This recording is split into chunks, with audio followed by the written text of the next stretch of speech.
più di 60 studenti provenienti da vari conservatori europei e italiani, 11 docenti, molti dei quali provenienti dal prestigioso Mozarteum, per fare una masterclass di 7 giorni qui a Castelfranco dedicata alla musica di Mozart col libretto di Da Ponte, ma con la ricerca filologica, quindi con gli strumenti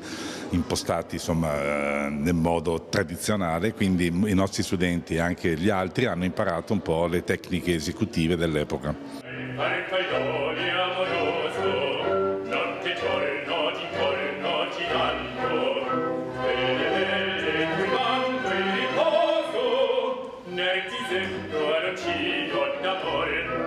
L'utilizzo di un luogo con un'acustica appropriata, in questo caso un luogo così bello, storico così bello,